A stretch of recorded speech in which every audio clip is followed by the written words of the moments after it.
vai ser uma troca, uma partilha de experiências, de vivências, de ideias, quer que seja uma conversa.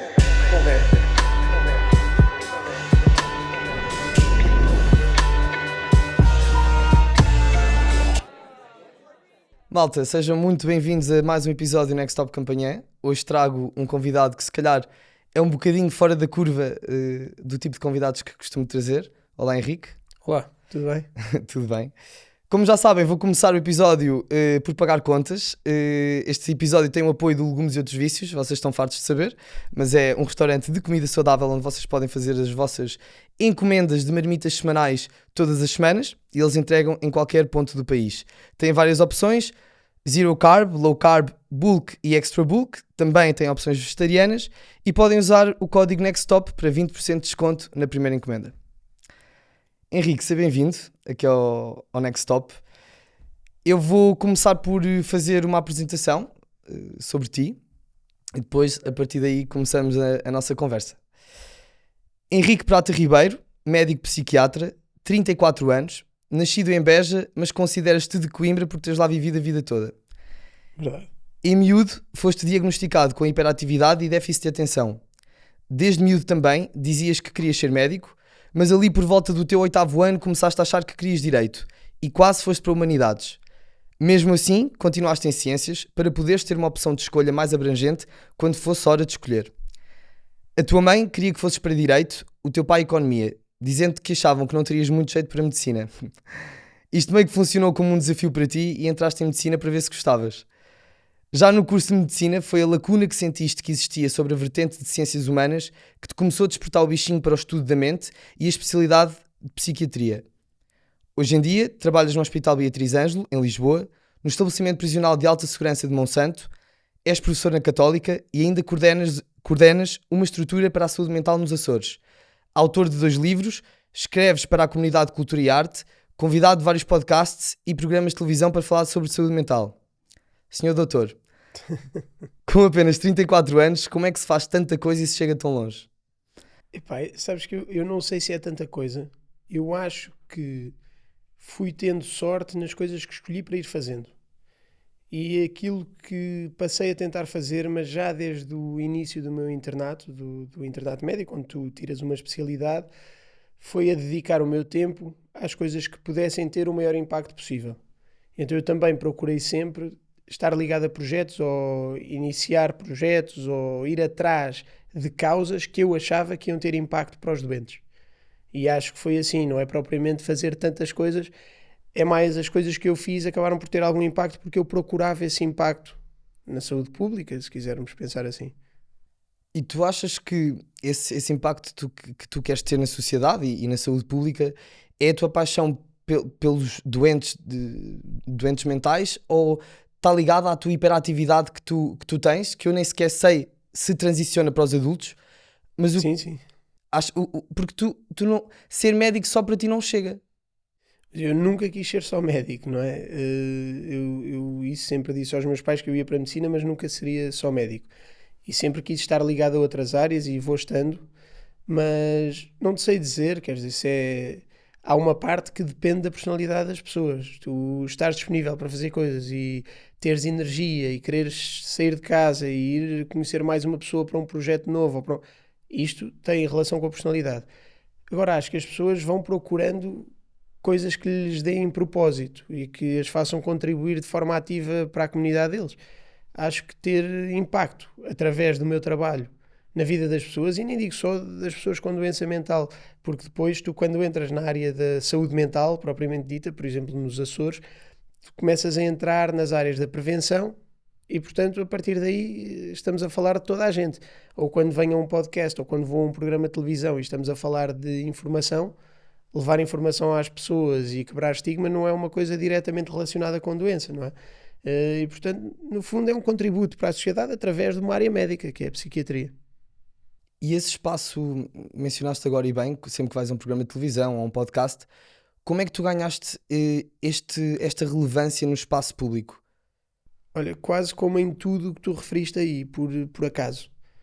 A primeira vez que eu faço uma intervenção pública na área da psiquiatria foi para um programa de rádio da RUC, que na altura era o meu amigo Ricardo Oliveira, que estava ligado à RUC, e pediu-me para falar sobre os riscos da cannabis para a área da saúde mental.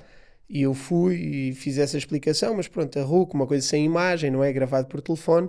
Pois a primeira vez que vou à televisão foi um completo acaso. Outro amigo meu que estava a trabalhar com um programa da RTP, que é o Sociedade Civil, Luís Figueiredo, e que me disse: epá, eu tenho de gravar um programa amanhã, o tema é loucura e eu não tenho nada. E então eu, obviamente, eu era interno de psiquiatria, não achava que tivesse lógica eu ir ao programa, e comecei a perguntar a médicos mais velhos, no serviço onde eu trabalhava. E nenhum dos médicos queria ir. Eu disse-lhe: olha, aqui no hospital ninguém quer ir, acho que não te consigo ajudar. E entretanto ele diz-me assim: mas tu não estavas a fazer um projeto qualquer relacionado com uma exposição, com arte dos doentes, com 2 tipos que trabalham aí no Júlio de Matos? E então acabámos de fazer o programa um bocadinho à volta de um projeto que eu tinha, que acabou por nem se realizar, que era com o Sandro Rezende e o José Azevedo, que têm hoje em dia o manicômio, criaram o manicômio depois disso, não sei se conhece o projeto. Não. Mas que era levar arte de doentes psiquiátricos que estavam no Júlio de Matos para fora de portas. E na altura ainda tivemos uma reunião com o Museu Nacional de Arte Contemporânea do Chiado, depois as coisas não avançaram, mas o programa foi um bocadinho feito sobre esse tema. Depois, como correu bem, foram-me chamando para mais coisas pontualmente e pronto. E foi assim. E tu, ainda no internato, ou seja, além de estares envolvido nesse projeto que acabaste de contar e eu não conheço e não sabia, tu também começas a escrever o teu primeiro livro, ainda no teu 3º ano do internato do Júlio de Matos. Isso, exatamente. Mas esse livro foi um livro que foi escrito, por exemplo, por uma questão de necessidade. Eu comecei a fazer urgências e não tinha nenhum sítio que me dissesse que doses usar nas determinadas situações que nos podiam aparecer na urgência. E pedi para me darem literatura sobre isso, não é? Para ir ler, para conseguir, para saber como é que havia de medicar os doentes, e tudo o que me chegava era ou literatura que não tinha doses concretas, diziam tudo antipsicótico em dose moderada. Mas o que é um antipsicótico em dose moderada? Vou dar 10 miligramas, vou dar 15, vou dar 20, não é?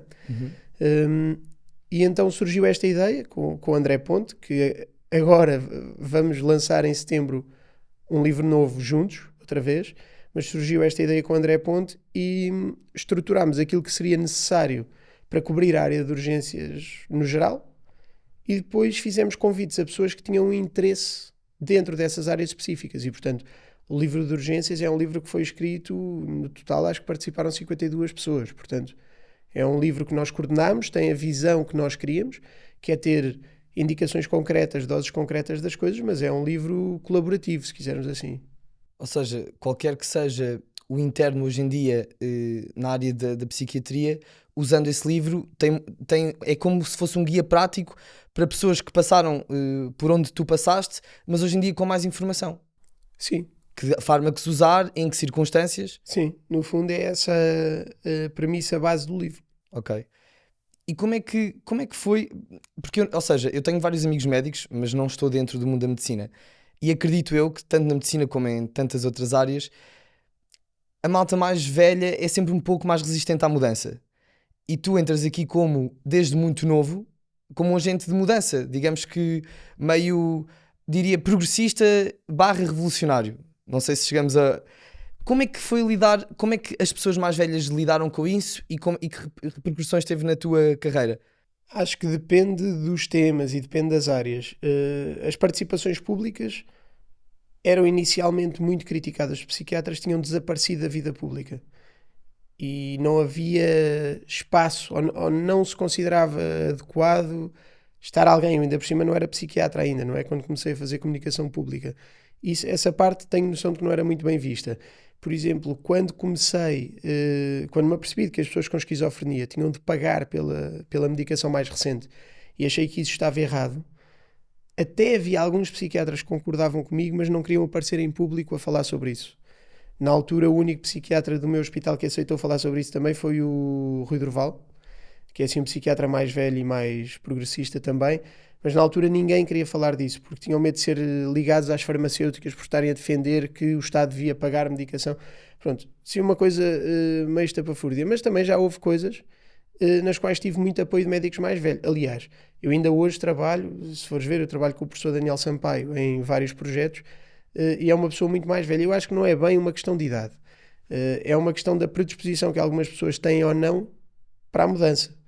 E embora até se possa dizer que, no geral, os médicos mais velhos tivessem uma resistência maior à mudança, não é propriamente a idade o fator-chave, porque também houve muitas coisas que eu só fiz e só me foram permitidas porque tinha médicos ou pessoas mais velhas nos hospitais e nos centros de decisão que permitiram que eu as fosse fazer.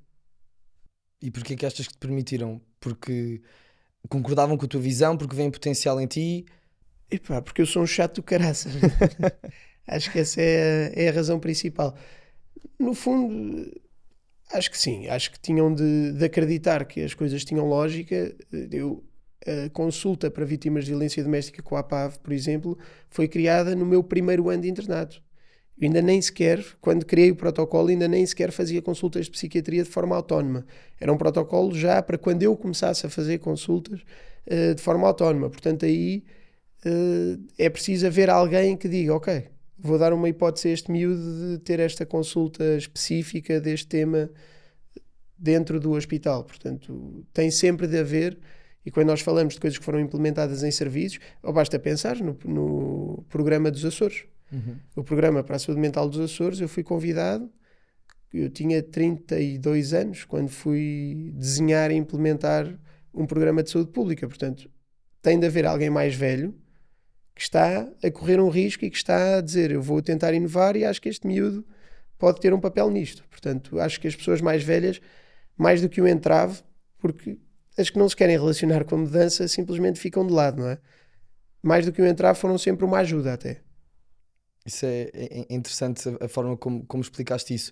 E a questão das consultas da APAV, de violência doméstica, eu também achei super interessante. E só para corrige-me se eu estiver errado, mas quero esclarecer um bocadinho sobre o que é isso, que foi, tu estavas no teu primeiro ano e achaste que fazia falta uma ponte, um reencaminhamento de duas vias, ou seja, se a APAV, ao receber vítimas de violência doméstica, percebesse que aquela pessoa precisasse de apoio de um psiquiatra, reencaminhava para o vosso serviço, no Júlio de Matos, na altura, diria. Exato. E vocês, ao contrário, quando identificassem um doente que fosse vítima de violência doméstica, reencaminhavam para a APAV. Isso foi o que acabou por ser criado e até replicado noutros hospitais depois.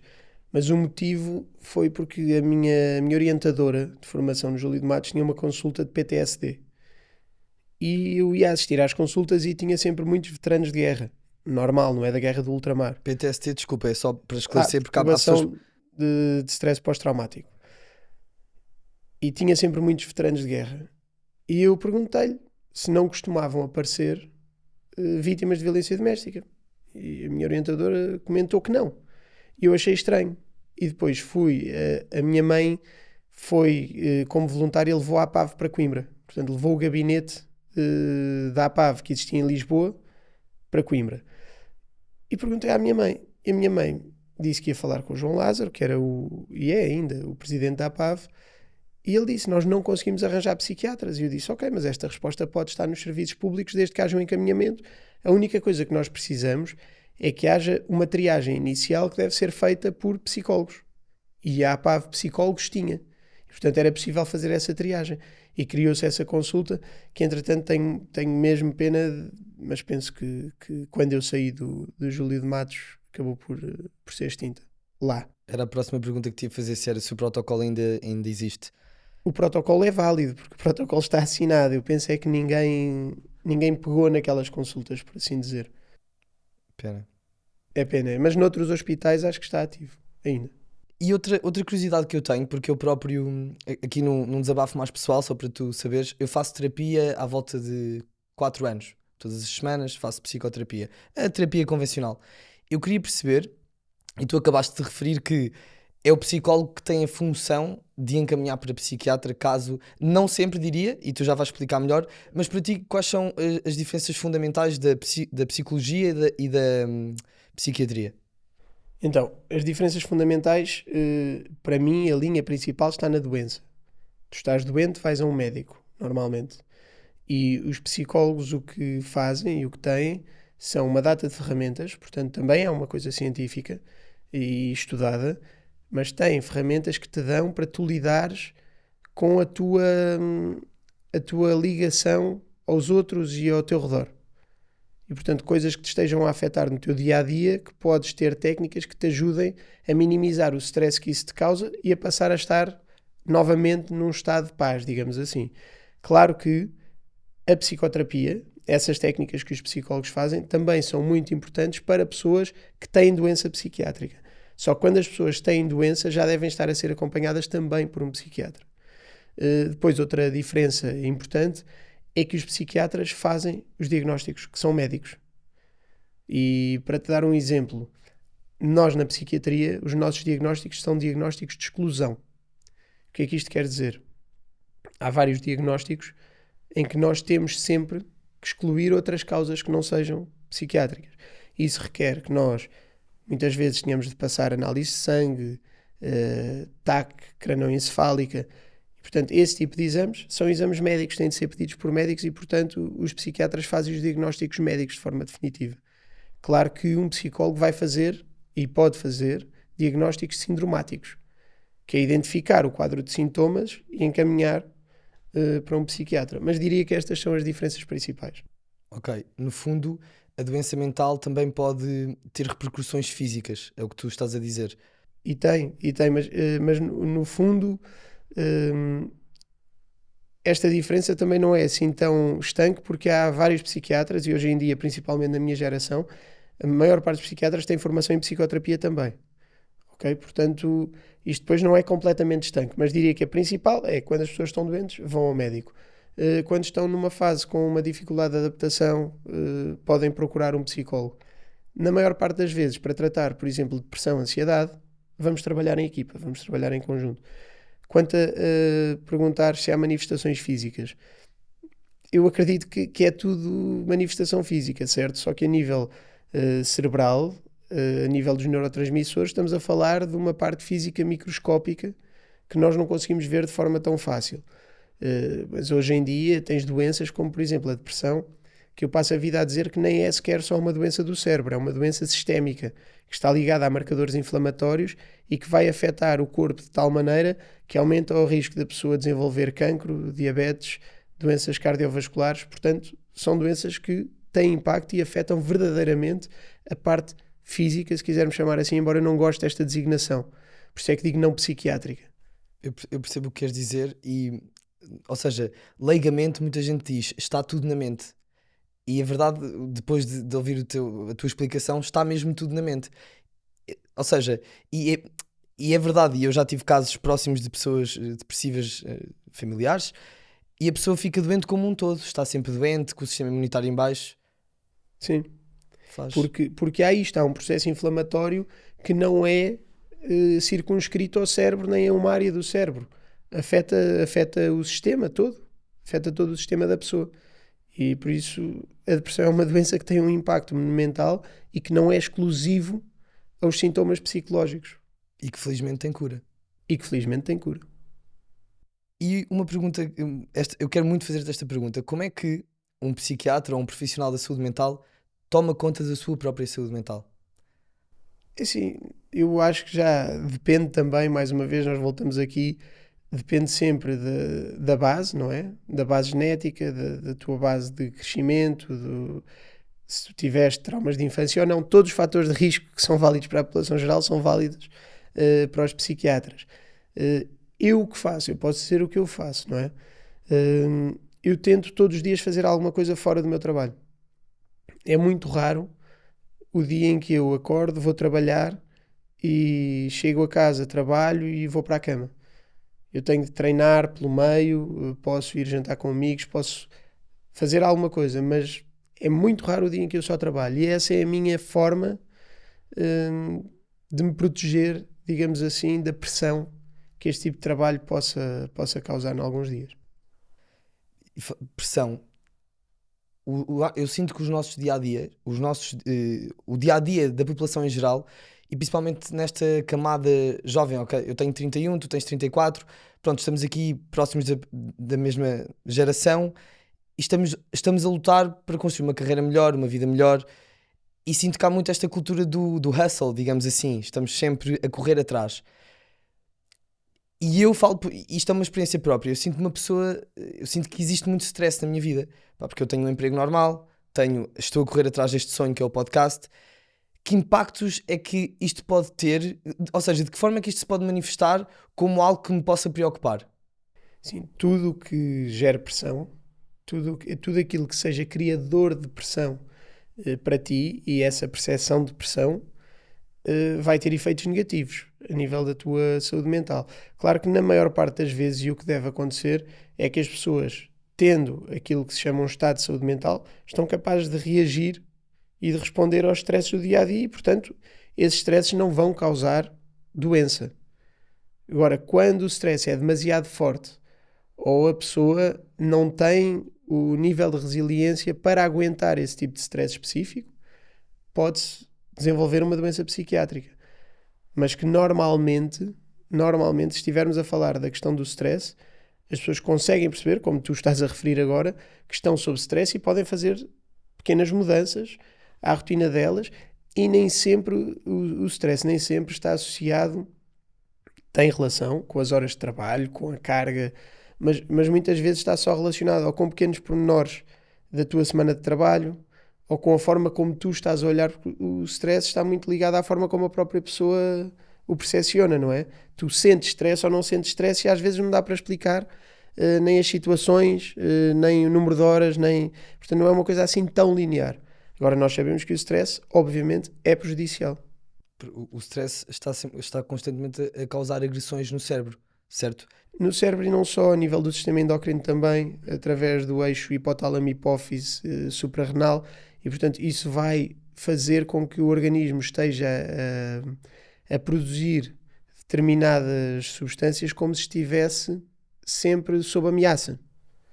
Ok. E no fundo é uma ameaça que, pronto, podemos dizer que é uma ameaça que não é real, não é? Não há ninguém, não tens um leão atrás de ti a correr para te comer, mas é uma ameaça do dia a dia, não é? Do impacto que a sociedade hoje em dia tem no teu dia a dia. E o sono? Eu tenho uma péssima. Eu durmo muito bem e tu falas muitas vezes da insónia. Aliás, Certo. até acho que. Corrijo-me se estiver enganado, mas acho que escreveste um livro também sobre. É o que vai sair em setembro. Ok, então é o que estás a escrever. Vai ser um livro sobre. Já escrevi, já acabou. Pronto, Já só vai estamos ser a ultimar publicado. detalhes. Ok. Sim, sim. Mas eu durmo muito bem, portanto eu não sofro de insónias. Sim. Eu caio na cama e se eu quiser dormir, eu durmo. Mas tenho uma péssima higiene de sono. Durmo pouco para aquilo que sinto que o meu corpo pede. Quão importante é o sono e que impacto é que pode ter a médio e longo prazo na minha vida? Não, é muito importante. E o que tu dizes que sentes que devias dormir mais e não dormes porquê? Não tens tempo. Porque sou mau a gerir o meu tempo. E porque sou notívago. Eu chego ali a uma hora de... Ou seja, e também é uma pergunta que te quero fazer. Eu cometo um erro, que eu sei que tu vais dizer que é um erro, porque eu também sei que é um erro, e tu até falas disso em outras entrevistas. Eu treino à noite. Ou seja, o meu dia acaba por volta das 7 no escritório. Eu demoro uma hora em commute, portanto eu chego a casa para ir às 8, ainda vou fazer um lanche reforçado e vou treinar. Eu saio do ginásio às 10. Ok. E eu sempre fui mais criativo à noite. E depois às 10, eu ainda vou jantar, tomo um duche, e por volta das 11, que era a hora que eu devia estar a deitar-me, é quando eu vou agarrar, por exemplo, no computador para tratar de coisas do podcast, que há sempre coisas para fazer. Certo. E entusiasmo, porque isto é o que eu realmente... Isto dá muito prazer fazer, e deito-me à 1, 2, e às 7 estou-me a levantar. Ok, então tu tens de acordar às 7 da manhã para ir para o ir escritório. para o teu trabalho, para o escritório. Pois, e quantas horas é que tu precisarias dormir? Isto depende sempre, as pessoas não têm todas de dormir o mesmo. Certo. Essa é a primeira noção que tem de haver. Tu tens de perceber mais ou menos quantas horas é que tu precisarias de dormir.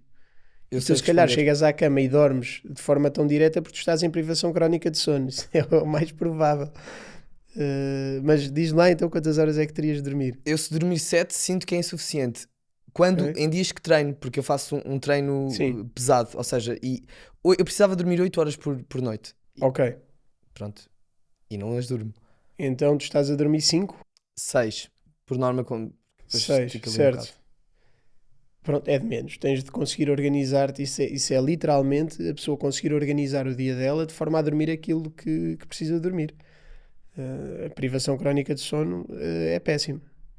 E o que é que, ou seja, essa parte é fácil, que é eu simplesmente meter na cabeça que preciso mudar isso e mudo. Mas qual é o impacto a médio e longo prazo que posso ter no meu corpo? Porque depois tem outras coisas que tu sabes e já vou referir agora. Eu sinto que quando eu hoje antes, estamos aqui hoje, eu sabia que tinha um episódio, que queria estar fresco para falar contigo e eu dormi 7 horas e meia. Eu sabia que precisava dormir 7 horas e meia. Porque já vim para aqui fazer episódios a dormir menos e a minha capacidade de resposta não Claro. é a mesma. Eu sinto um impacto gigante no meu dia-a-dia. É um cansaço, a expressão que se usa normalmente é cansado mas alerta, para definir estes, porque o corpo depois entra num estado de hiperativação para compensar o cansaço que tu tens. E por isso é que tu não pareces tão cansado, porque se fores dormindo as tuas 6 horas regulares, tu estás em privação de sono, mas é uma privação de sono recorrente. E portanto, tu já estás a compensar essa privação. Tu vais parecer menos cansado do que uma pessoa que durma mal, que durma sempre bem e durma mal 1 ou 2 noites seguidas. Essa pessoa vai estar muito mais cansada. Agora, no médio prazo, aquilo que tu estás a gerar é o que tu estás a descrever. Vais ter dificuldade no raciocínio, não vais render tanto no treino, a tua memória pode começar a ficar mais afetada, porque basta pensar naquilo que são as funções do sono, não é? De limpeza de detritos que ficam acumulados no cérebro ao longo do dia, assimilação de memórias declarativas e não declarativas. Portanto, há uma fase do sono onde nós solidificamos memórias que estejam relacionadas com movimento, por exemplo, andar de bicicleta, que é o sono REM, que é o que está tipicamente ligado aos sonhos, apesar de nós sonharmos no REM e no não REM, mas é o que está tipicamente associado. E depois uma fase de memórias declarativas, ou seja, factos, coisas que aprendemos numa aula qualquer, que é no sono não REM, mas todas essas, qualquer área do sono à qual estejas a roubar tempo, estás a roubar no fundo ao teu corpo funções que eram essenciais para o manter a funcionar. Portanto, o que vai acontecer é que tu cronicamente vais ter menos disso. Faz sentido. E tu agora mencionaste o sono REM. É verdade que quem passa mais tempo no sono REM durante o período de sono é quem está mais estressado? Ou não tem nada a ver? Epá, não te sei responder a isso de uma forma direta. Há várias coisas que alteram a arquitetura do sono.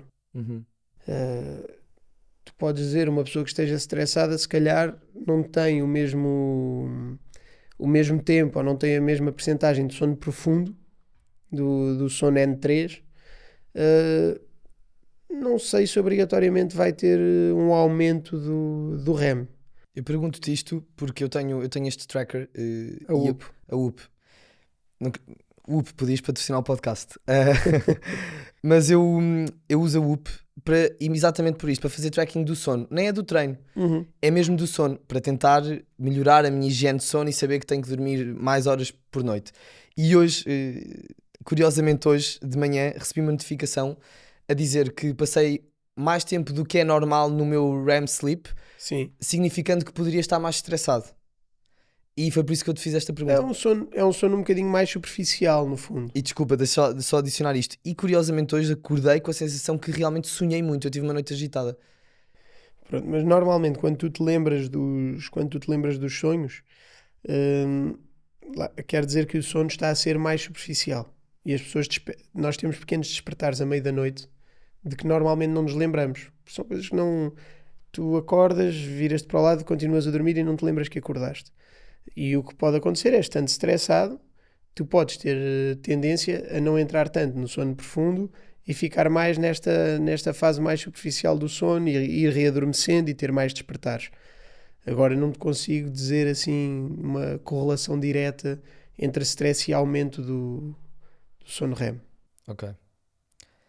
Falando agora de déficit de atenção, que eu nunca fiz um diagnóstico, e então trago-te aqui... Queres fazer um diagnóstico aqui?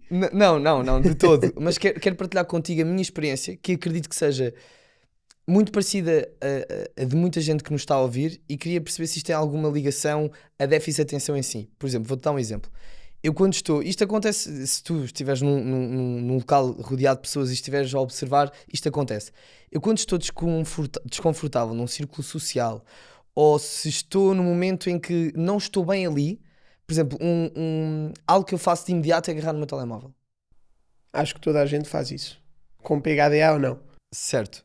E depois tenho outra coisa que é, quando eu estou a fazer uma tarefa que realmente me interessa, eu não tenho qualquer problema de concentração. Eu consigo desligar do meu telemóvel, do que quer que seja, e concentrar-me naquilo e perco a noção do tempo. Olha, como há pouco te disse, que às vezes começo a trabalhar para o podcast, imagina, às 11h30 e quando eu por mim é 1h30 da manhã e eu não vi o tempo passar porque eu estou envolvido Certo. naquilo. Só que depois, quando estou a fazer tarefas de que não gosto, epá, procrastino, vou ao telemóvel imensas vezes e deixo-me distrair.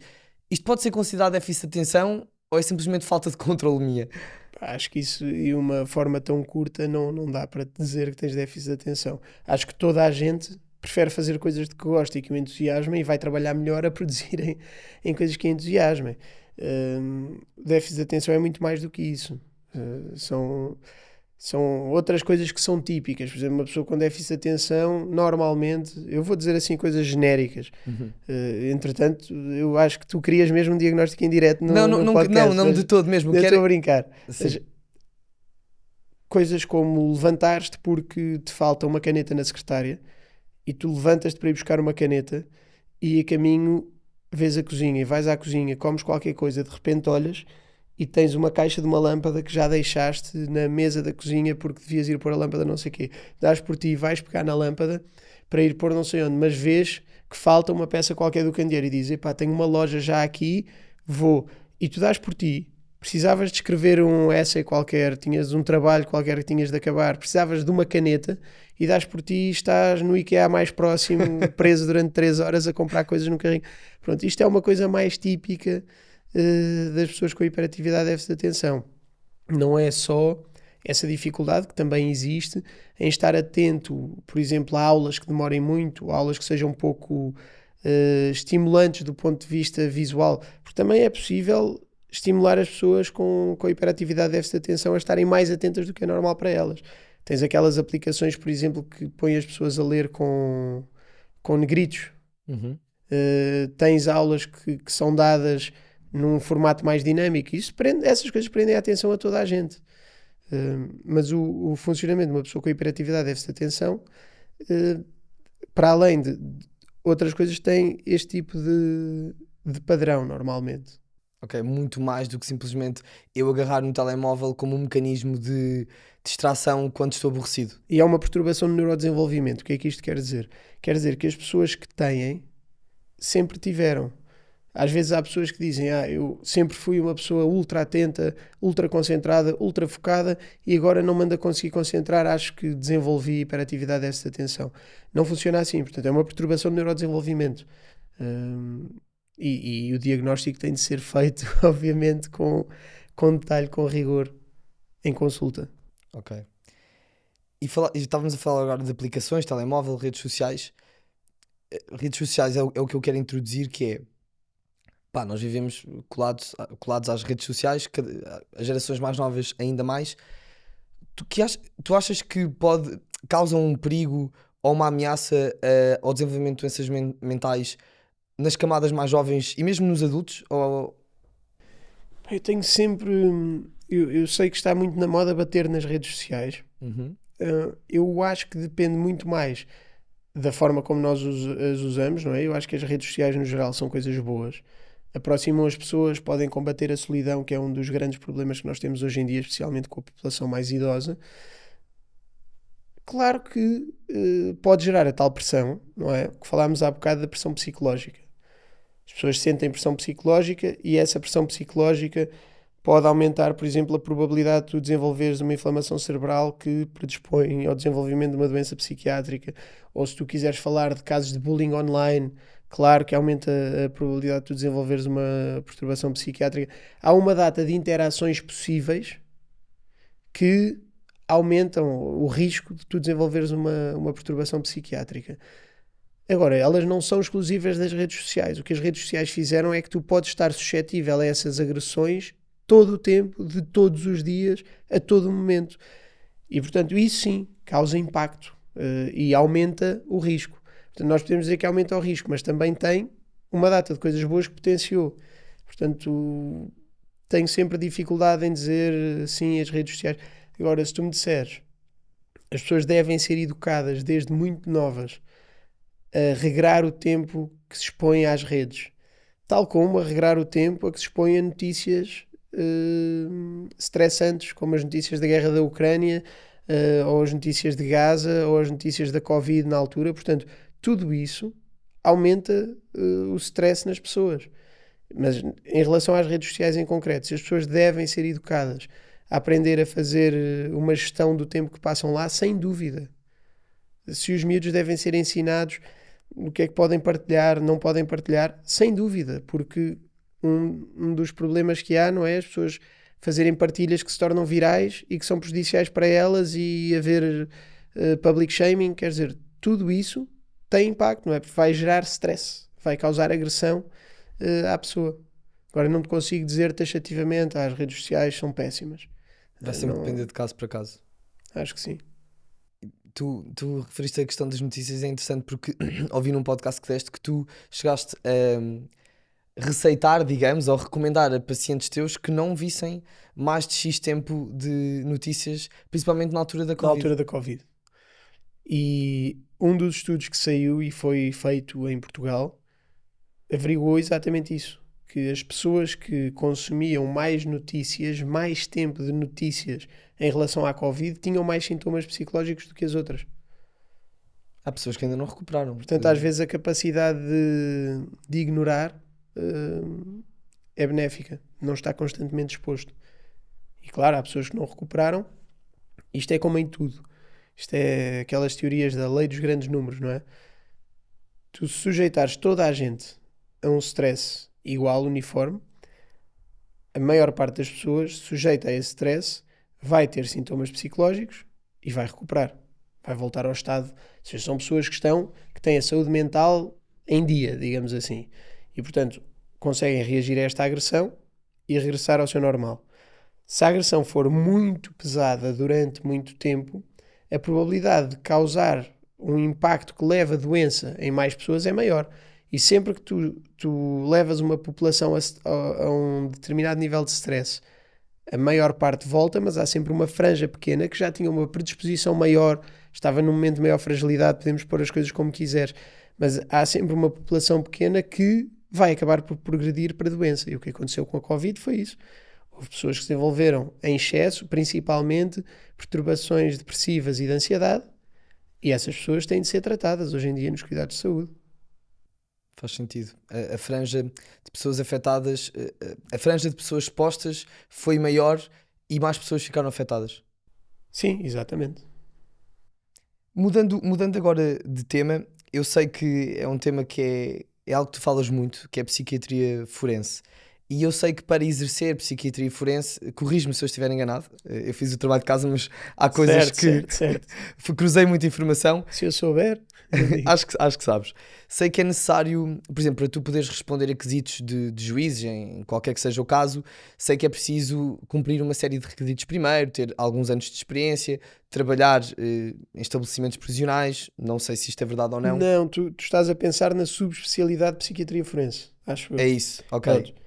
Para tu teres uma noção, eu não sou subespecialista ainda. Mas queres ser? Sim, acho que eu acabei agora uma pós-graduação de psiquiatria forense no Instituto de Medicina Legal, portanto isso era uma das coisas, um dos requisitos, mas isto tem vários requisitos que têm de estar preenchidos. Mas para fazer perícias para o tribunal, a única coisa que tens de ter formação, que são os 5 anos de internato de psiquiatria. Portanto, qualquer psiquiatra que queira pode estar ligado a uma unidade forense no serviço. Normalmente, os psiquiatras que coordenam essas unidades são pessoas com mais currículo na área forense, como em qualquer área, não é? Na qual estamos a responder a coisas específicas, mas o que acaba por acontecer é que as pessoas que têm interesse na área acabam por se encaminhar para trabalhar aí. Para tu teres uma noção, para seres subespecialista, uma das coisas que tens de ter é um determinado número de perícias, ou seja, desses quesitos a que respondes aos juízes, um determinado número de perícias feito em cada área do direito. E, portanto, tu já tens de poder fazer perícias para poderes ser considerado subespecialista de psiquiatria forense. E trabalhares no estabelecimento prisional de Monsanto já é a preparação do teu próximo passo da carreira? Trabalhar no estabelecimento prisional também foi um acaso. Foi uma amiga que me convidou. Foi acaso? Sim, mas eu gostava da área. Ou seja, eu sempre vim para a psiquiatria a saber que queria estar ligado à área forense. desde o início, desde o primeiro dia. E porquê? Achas que tem a ver com o facto de tua mãe ter sido direito e tu teres ganho o bichinho? Porque se calhar também... Eu sempre gostei de direito. É isso. E sempre quis ter alguma ligação à área do direito. E a psiquiatria forense é, por definição, exatamente isso.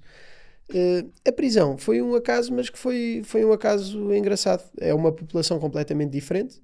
Eu na prisão trabalho com pessoas, as pessoas inimputáveis, que é normalmente o que as pessoas acham que eu faço quando eu digo que trabalho numa prisão, como sou psiquiatra, mas na prisão onde eu estou, as pessoas que lá estão são imputáveis, quer dizer que são culpadas pelos crimes que cometeram. E portanto eu sou só psiquiatra normal de pessoas que cometeram crimes, no caso muito graves, porque é prisão de máxima segurança no país e portanto tem... Eu queria que explicasses duas coisas, que é a diferença entre inimputável e imputável. Ok. E a segunda pergunta é, tu na prisão em que trabalhas já está definido que são imputáveis e vocês estão lá para definir se poderão ser inimputáveis ou não? Não, nós estamos lá para tratar as pessoas, porque as pessoas Ok. desenvolvem na mesma depressão, ansiedade, insónia, não é? Portanto, as pessoas estando presas, São seres até é um fator de risco, não é? Mas desenvolvem sintomas psicológicos que podem necessitar de tratamento. Pronto, é por isso. O que é uma pessoa imputável ou uma pessoa inimputável? Uma pessoa imputável nós podemos dizer de uma forma básica que é uma pessoa que é responsável pelo crime que cometeu. Portanto, fez um ilícito típico, não é? Tudo o que é considerado ilícito tem de estar tipificado, tem de estar escrito no Código Penal e tem de ser culposo. Ou seja, a pessoa tem de ter culpa. E no fundo, o inimputável é uma pessoa a quem não se consegue atribuir culpa pelo ilícito típico que cometeu. Cometeu um ilícito típico, ou seja, cometeu um crime, mas no momento em que realizou esse crime, a pessoa, por motivo da sua doença psiquiátrica, não estava capaz de se organizar mentalmente para compreender a extensão e as consequências daquele ato em concreto. E a imputabilidade e a inimputabilidade são aferidas por psiquiatras e decididas por juízes. É importante dizer que são sempre os juízes que decidem, os psiquiatras não decidem nada. Os psiquiatras dão opinião, mas depois os juízes fazem o que entenderem. Mas a imputabilidade ou inimputabilidade é sempre decidida para aquele crime específico, naquele momento específico, para aquela pessoa em específico. E, portanto, é preciso aferir se a pessoa sofria de uma doença psiquiátrica, se a doença tinha ou não gravidade suficiente para lhe afetar o julgamento dentro daquele crime em concreto, na avaliação que ela fazia dela própria e do redor para aquele momento específico e para aquele crime em concreto. Queres que eu tenha um exemplo? Fica mais fácil. Sim. Não, eu gosto de exemplos, mas sim, dá o exemplo. Imagina que há um doente que está psicótico, gravemente doente. Eu ia dar um exemplo concreto, mas afinal não vou dar, porque é um exemplo demasiado específico e pode quebrar aqui. Sim, pode haver uma associação. Mas... Deixa-me só esclarecer-te uma coisa. Eu sei a diferença em inimputável e imputável. Eu só quero é que... Porque não estou... Há pessoas que não sabem. E eu se calhar sei porque também fiz... Vou dar um exemplo que assim, o médico mais velho da psiquiatria forense costuma dar, que é assim muito gráfico e portanto as pessoas lembram-se. Imagina que tens uma pessoa muito doente, gravemente doente, que acha que vai haver uma invasão alienígena amanhã se ela não fizer alguma coisa. E ela tem obrigatoriamente que ter uma atitude. E identifica uma pessoa em específico que tem de matar. E se não matar essa pessoa vai haver uma invasão porque aquela pessoa é um agente alienígena e tem a certeza absoluta disto. Está absolutamente convicto, não cede à argumentação lógica, portanto está delirante. Essa pessoa vê da janela a outra pessoa na rua. Ela sai de casa com uma faca porque tem a missão, tem de matar aquela pessoa. Muito provavelmente, isto depois obviamente tem de ser avaliado de uma forma mais específica, mas provavelmente esta pessoa vai poder ser considerada inimputável para o crime de homicídio daquela pessoa em concreto. Mas se no caminho está a ir com a faca porque tem de matar aquela pessoa, choca com outra pessoa, essa pessoa reage mal e como tem uma faca, tira a faca e esfaqueia essa pessoa, mesmo estando doente, portanto a doença mental não é sinónimo de inimputabilidade, mesmo estando doente, matou uma pessoa que não tinha ligação com aquilo que era o delírio dela, matou uma pessoa por impulso e portanto muito provavelmente vai ser considerada ou imputável, ou depois dependendo dos casos nós podemos dar uma imputabilidade diminuída, sensivelmente diminuída, mas pronto, isso é outro outro assunto. E o que virá no relatório do juiz, do psiquiatra, para o juiz, é informação relativa, quer à doença, ou seja, quer à sintomatologia daquela pessoa, quer ao ato praticado e à relação entre aquilo que era o substrato da doença e o ato que foi praticado. E, portanto, depois o juiz decide com base na informação não só do crime que foi cometido, mas também do relatório psiquiátrico. Faz sentido. E pese embora seja o juiz a decidir e a tomar a decisão final, a responsabilidade é muito grande de um psiquiatra de aferir uma possibilidade de inimputabilidade ou não. Claro. Para ti além de ser preciso muita confiança no teu próprio juízo, nas tuas capacidades, tu como é que lidas com essa pressão? Nós nem sempre, ou nós muitas vezes, levantamos pequenas dúvidas que temos em relação às decisões finais, pedimos mais exames, portanto nós também tentamos salvaguardar ao máximo aquilo que são as nossas recomendações para os juízes, porque sabemos que tem um peso grande nas decisões. O mesmo para a privação de liberdade nos internamentos involuntários. Portanto, acho que todos os psiquiatras que fazem este tipo de avaliações têm de estar muito conscientes daquilo que são não só a privação de liberdade, não é? Que é um último recurso a que nós recorremos na psiquiatria, mas também àquilo que é a imputabilidade, a inimputabilidade do sistema prisional, ou seja, todos os psiquiatras que estão ligados a esta área devem conhecer o sistema e saber a responsabilidade daquilo que são as recomendações que estão a dar aos juízes. E tu, enquanto ser humano, e tu és igual ou seja, os psiquiatras são seres humanos iguais aos outros. Em princípio, não é? Aqui muitas aspas nesta frase, mas como é que tu, como ser humano, lidas com o facto de tu trabalhas com pessoas, e referiste há pouco, e claro que eu não quero exemplos práticos, mas tu trabalhas com pessoas que cometeram crimes, muitas vezes horrendos, e tu estás a tomar conta delas, ou seja, tens que criar uma empatia com os teus doentes, parto eu desse pressuposto. E todos nós temos uma parte má e todos nós temos uma parte boa. Mas às vezes cá tu estás, acredito eu que na maioria dos casos estás a lidar com pessoas que cometeram atos que vão contra os teus princípios. Para ti é super ok, tu fazes essa divisão? Não... Eu na prisão, em concreto, se não for relevante eu saber qual foi o crime cometido pela pessoa, eu tento não saber. Ok. Não ser, há casos nos quais é relevante perceber algum contexto e eu tenho de saber, e portanto as pessoas que lá estão, os presos, podem escolher falar sobre os crimes deles ou não. Se eles quiserem falar, podemos, já aconteceu, não é?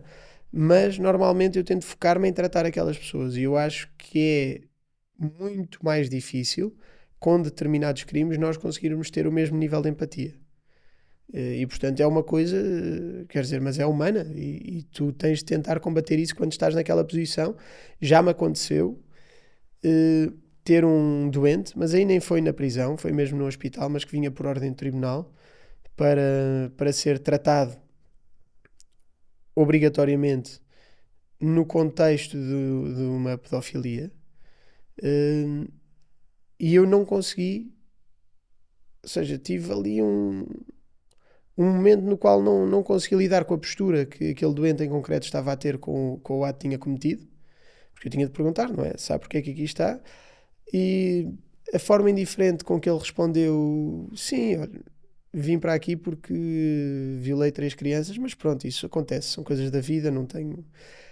E a falta de arrependimento gerou em mim uma reação, não é? E acabei por não conseguir avaliar aquele doente da forma que devia, mandei-o embora antes do tempo normal, do que seria o tempo normal de uma consulta, e depois fiquei a pensar, ok, o meu papel aqui não é este, eu não posso fazer isto, e então pedi para remarcarem o doente para a semana seguinte para tentar fazer uma entrevista limpa desse viés, mas é um viés que, em algumas circunstâncias, é inevitável e é muito difícil combatê-lo, mas temos de tentar ser o mais imparciais possível. Quando fazemos quando fazemos as perícias, temos de ser 100% imparciais, absolutamente imparciais. Numa consulta que é um momento diferente, em que existe uma empatia diferente com o doente que temos à frente, e tem de haver uma empatia para uma boa relação médico-doente, Às vezes pode haver crimes específicos que dificultem, mas lá está, eu na prisão tento nem saber.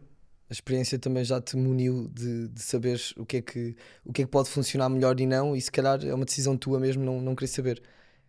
Obrigado pela partilha honesta. Tinha muito esta curiosidade e obrigado pela tua resposta. E agora quero entrar num tema que não propriamente. Vou falar de drogas e não propriamente sobre o uso de psicadélicos na cura de doenças mentais, porque essa já sei qual é a tua opinião. Já? Pelo menos Por causa que tens partilhado. do Despolariza. Sim, a que tens partilhado, que é. E corrijo-me mais uma vez, ou acrescenta se eu estiver enganado, que sentes que ainda não há evidência científica suficiente para que tu possas ter propriedade de dizer que achas que faz sentido ou não faz sentido. Certo, para algumas isso era em concreto para a psilocibina, que é o composto dos cogumelos. Ok. Para a ketamina e para a acetamina já há evidência suficiente. O que é acetamina? A acetamina é um composto, um derivado da ketamina que é comercializado por um laboratório farmacêutico e que já existe com acesso ao público. Nós em Portugal infelizmente ainda não temos disponível, mas que tem sido usado para tratamento da depressão resistente. Tal como a ketamina. A ketamina sim já tem sido usada em vários hospitais do SNS e também foi uma das coisas que se criou nos Açores dentro do programa de saúde pública, foi uma formação para que eles possam iniciar tratamento com ketamina lá. Mas a acetamina também já tem evidência científica, está aprovada pela Agência Europeia do Medicamento, pela FDA, portanto é largamente usada em vários países. Nós em Portugal ainda não conseguimos aprovação do Infarmed, mas portanto isto depende tudo do grau de evidência. E aquilo que eu acho que há um potencial que não é negligenciável em relação às outras substâncias. Tanto a psilocibina como o MDMA, apesar do MDMA ter levado agora uma nega redonda da FDA para a PTSD recentemente, mas acho que há pelo menos indícios suficientes para que se continue a fazer pesquisa. E nós já temos estudos que mostram que a psilocibina em determinadas doses, mas doses altas, tem um impacto antidepressivo, mas ainda não houve estudos suficientes para que se possa fazer uma recomendação com a segurança que fazemos para as outras substâncias. E, portanto, o que nós temos de fazer é tratar os psicadélicos como tratamos qualquer outra substância. E, portanto, no dia em que tiverem o mesmo grau de evidência que têm as substâncias que são usadas para tratar os doentes, como a acetamina e cada vez mais a ketamina, pronto, têm de poder ser utilizadas. A ketamina ainda é usada off-label hoje em dia. E fora do espectro da cura de doenças mentais com psicadélicos, tu não sentes que as drogas hoje em dia estão altamente banalizadas? Acho que sim. Contexto social. Contexto social. E eu pergunto isto Acho que porque, pronto, eu também gosto de sair à noite, gosto de frequentar espaços noturnos, gosto de música eletrónica e principalmente em festas de música eletrónica, não sei nas outras, existe um consumo muito, muito grande de substâncias. Eu não sou consumidor, eu fico-me pelo álcool, mas sinto que realmente, principalmente cocaína, MD, ecstasy, sinto que há mesmo uma banalização muito grande. Queria saber qual é a tua opinião sobre isto e quais são os impactos que isto poderá ter na saúde mental das pessoas. Mesmo, eu até te poderia perguntar a médio e longo prazo, mas eu acho que até te vou perguntar mesmo a curto. O que tu me estás a perguntar tem uma resposta muito difícil. Para já eu não sei. As análises das águas em Lisboa, etc., saíram umas notícias que dizem que o consumo de substâncias está a aumentar. E, portanto, vamos partir do pressuposto que isso é verdade. E não me surpreende, não é? Agora, quais é que são as consequências reais disto? É muito difícil dizer-te. São drogas muito diferentes. Não é igual falar de cocaína, de MD, de cogumelos ou de ketamina. Quer dizer, estamos a falar de substâncias muito diferentes. E vão ter consequências diferentes, vão ter graus de adição diferentes e, portanto, é muito difícil dizer-te em concreto o que é que isto vai causar. Agora, o que nós sabemos é que a maior parte destas substâncias, se consumidas, algumas mesmo esporadicamente, como a erva, não é? Podem ter impactos brutais na vida futura das pessoas. Estima-se que a erva, neste momento, seja responsável por 20 a 25% de todos os casos de psicose. Ou seja, de quebra de contacto com a realidade. que também conhecida, corrijo-me se eu estiver enganado, como a esquizofrenia. A esquizofrenia é uma doença psicótica, pronto, mas é dentro de um leque de doenças. Mas a esquizofrenia é a doença mais clássica dentro das doenças psicóticas, a doença modelo. E que outras doenças psicóticas é que existem? Uma doença bipolar pode ser psicótica, uma depressão pode ser psicótica, tens uma perturbação delirante crónica, que é uma doença psicótica, podes ter perturbação esquizoafetiva, que é uma doença psicótica. Portanto, há um leque de doenças nas quais pode estar presente essa quebra de contacto com a realidade, os delírios e as alucinações, ou seja, as pessoas terem a certeza que estão a ser perseguidas na maior parte das vezes e ouvirem vozes que não estão a ser emitidas, não é? E a erva é um fator de risco enorme para isto, especificamente o THC, que é um dos componentes. Tens o THC e o CBD, não é? O tetrahidrocannabidiol e o cannabidiol, portanto, é uma palavra difícil de dizer. Também não te consigo ajudar. Mas especialmente o THC, que é deletério para o cérebro, vamos pôr as coisas assim. E o outro, o CBD, ainda não se sabe bem se pode ser protetor.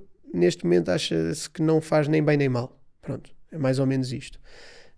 Mas depois a cocaína tem um risco enorme, um risco aditivo enorme, não é?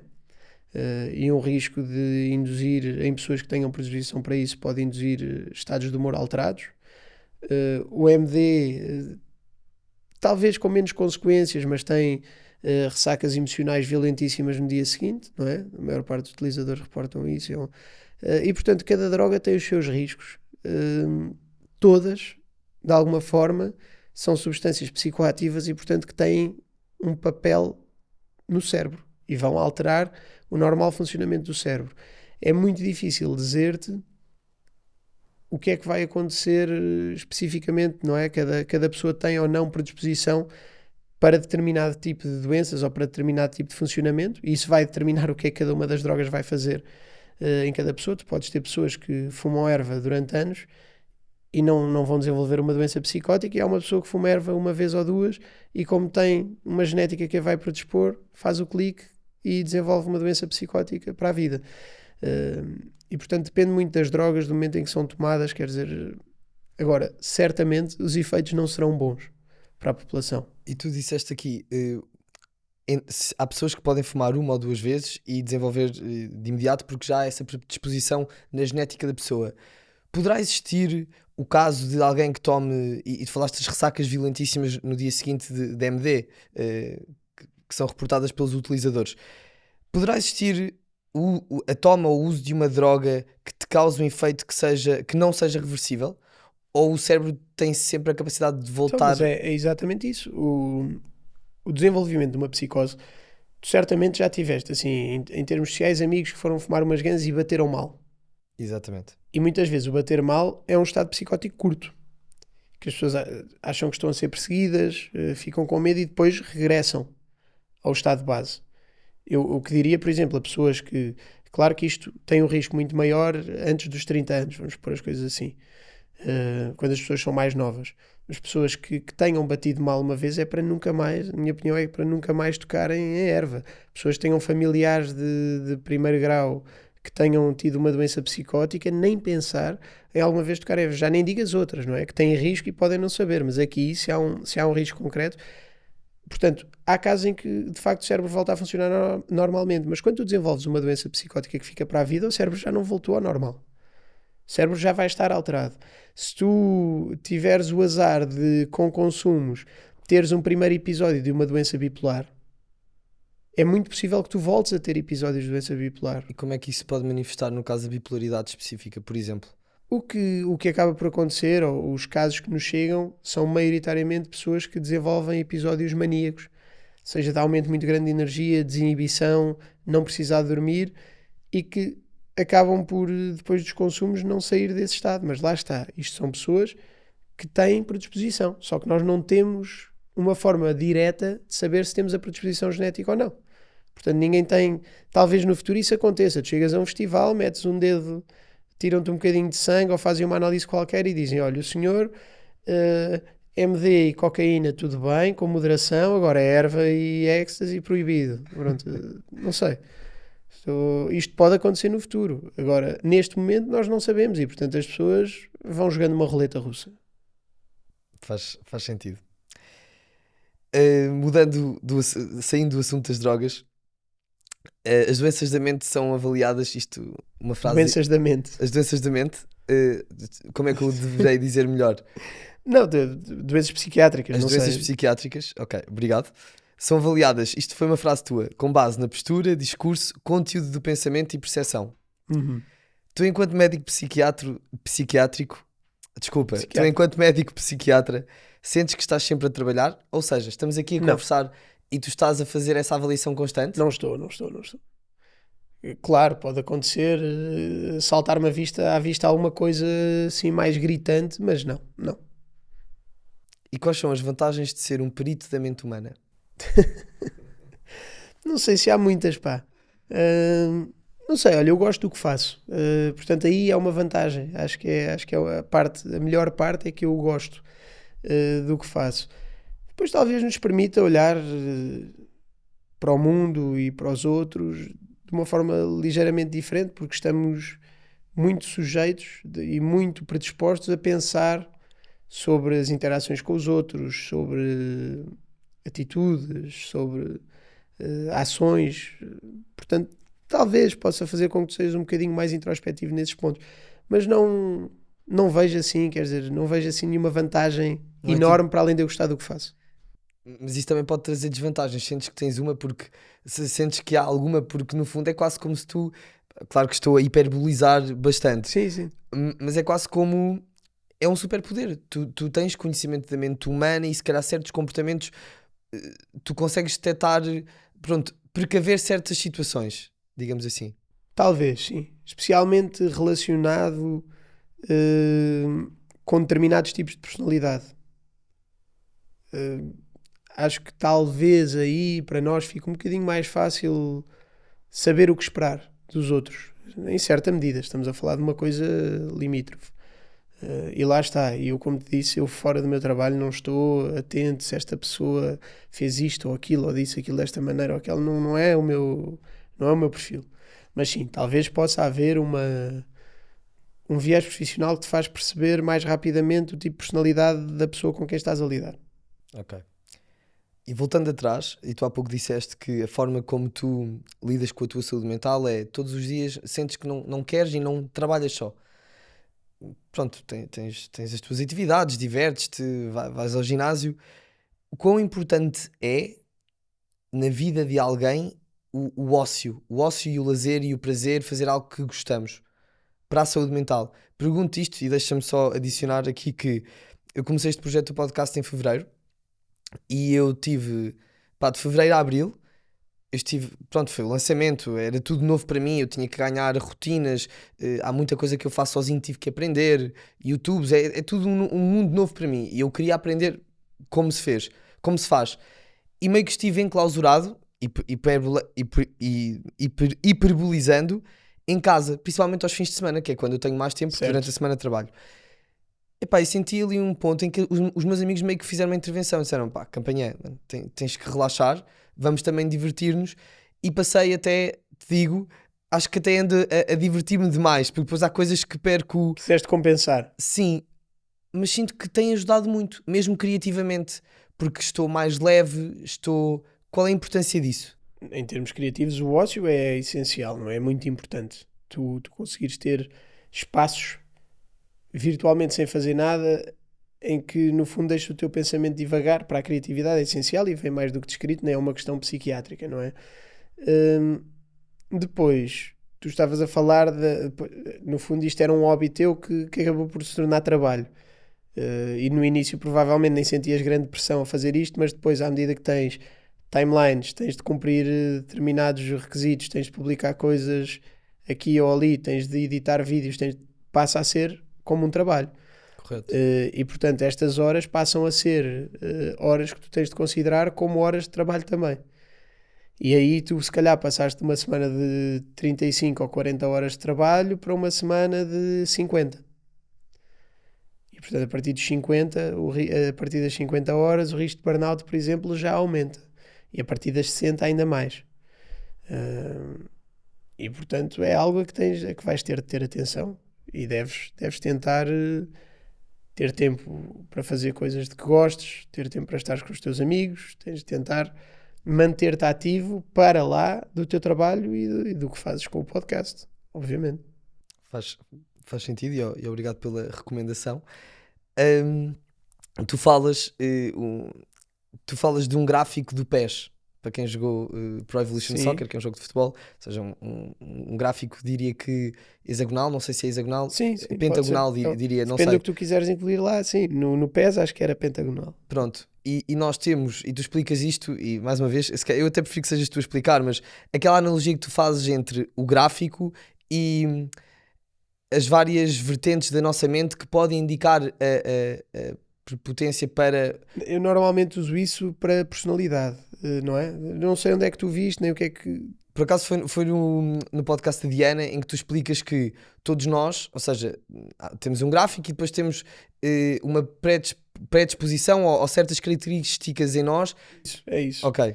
Que é, pronto, no fundo, toda a gente, antigamente na nova classificação de doenças já não é assim, mas vamos usar a classificação anterior, nós usávamos as perturbações de personalidade, que são no fundo pessoas, que as pessoas que têm esses diagnósticos têm personalidades que as tornam disfuncionais, ou seja, são personalidades que causam disfunção e muitas vezes sofrimento pela interação que têm com os outros.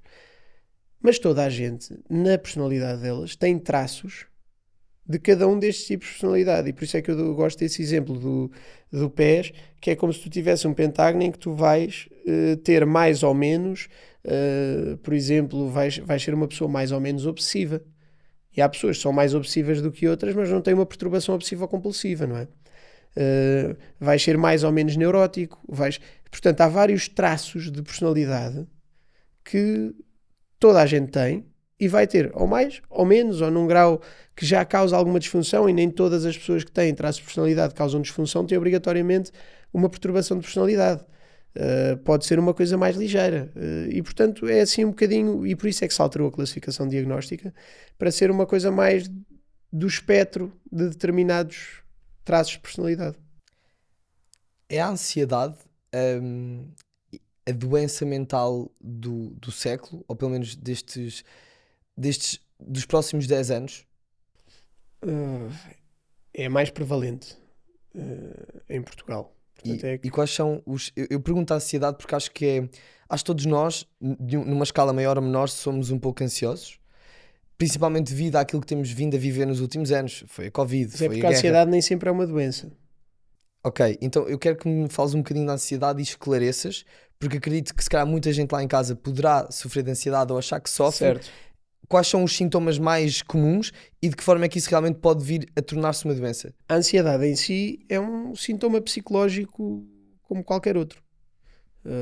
E a ansiedade pode ser até... pode aparecer de várias maneiras, de várias formas, mas, acima de tudo, é algo adaptativo. A ansiedade existe porque, em algum momento da evolução, conferiu, ainda confere, vantagem a quem a tem. E, portanto, a ansiedade, até um determinado grau, aumenta a tua performance. Porque prepara-te para estares mais focado, ou prepara-te para conseguires correr mais rápido, ou prepara-te para conseguires ter uma resposta mais rápida a determinado estímulo. Por isso, um atleta, quando começa uma final num campeonato, está ansioso, normalmente. Mas, se estiver num nível equilibrado, é uma ansiedade benéfica.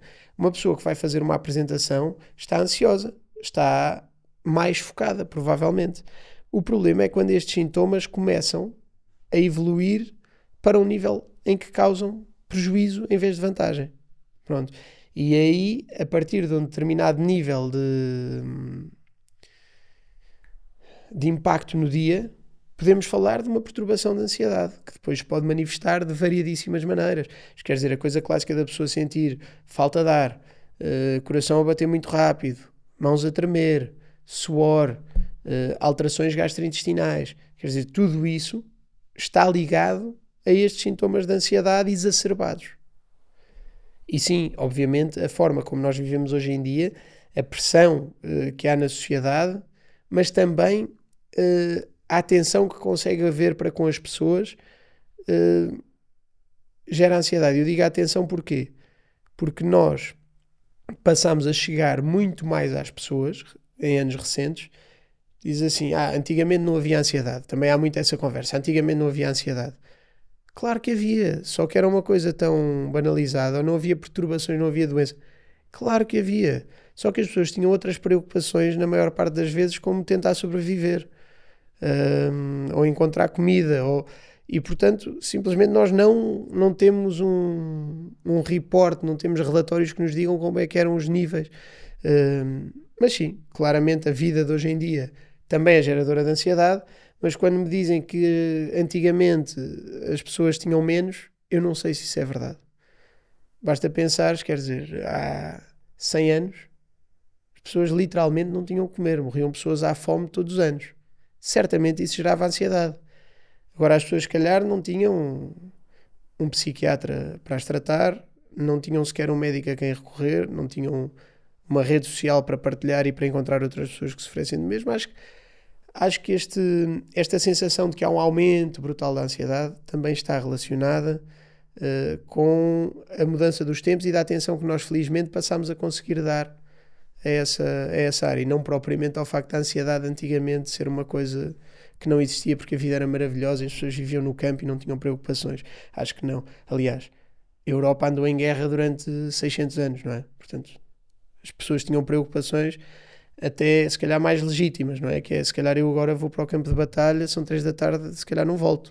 Já não janto hoje. Havia outras coisas mais importantes que a ansiedade. Nem é. Eu acho que as pessoas tinham ansiedade na mesma. Aliás, não é acho, é sem dúvida. Aliás, o Gustavo Jesus tem um livro que é 300 mil anos de ansiedade, que é explicar isso. É a ansiedade ao longo dos 300 mil anos da evolução do homem. E ela esteve sempre cá.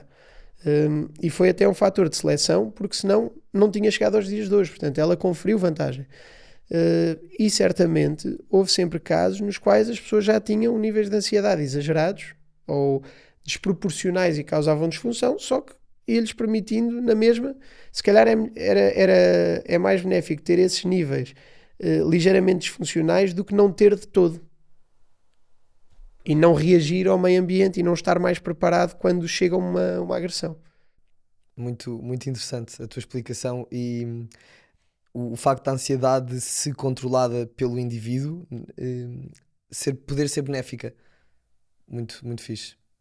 Sim, acho que na maior parte dos casos, qualquer pessoa que não sofra de doença psiquiátrica nenhuma, não tenha problema nenhum de ansiedade, se tiveres de jogar a final da Champions, imagina, bater um penalti para passar uma... Epá, alguém consegue imaginar não estar ansioso? É impossível. Não dá, tens de estar. Só que na maior parte dos casos, nós também estamos a falar de atletas de ultra alta competição. Eles conseguem controlar a ansiedade deles e acaba por ser uma coisa benéfica. Joga a favor deles. No caso dos penaltis talvez já seja um nível tão alto que não joga a favor, mas na maior parte dos casos os grandes atletas sentem ansiedade, mas conseguem chegar a uma performance melhor porque essa ansiedade está lá.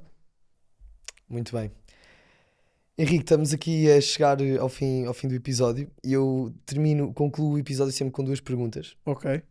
Agora estás em vantagem, como sabes que eu não vi nenhum anterior. Mas vou-te explicar, não são perguntas difíceis e vou-te explicar o porquê das perguntas. A primeira é, para me dares uma música, eu criei uma playlist que é curada por todos os convidados, portanto é uma playlist bastante eclética e pode ser a música da tua vida ou simplesmente... Uma coisa só que me apeteceu agora. Exato. Deixa ao teu critério. Então, vou-te dar o Amanhã Estou Melhor, dos Capitão Fausto, para a tua playlist. Já lá estava? Não. Mas és o terceiro convidado seguido que traz um artista português. Não. E eu gosto disso. Muito fixe. Ainda bem. Obrigado.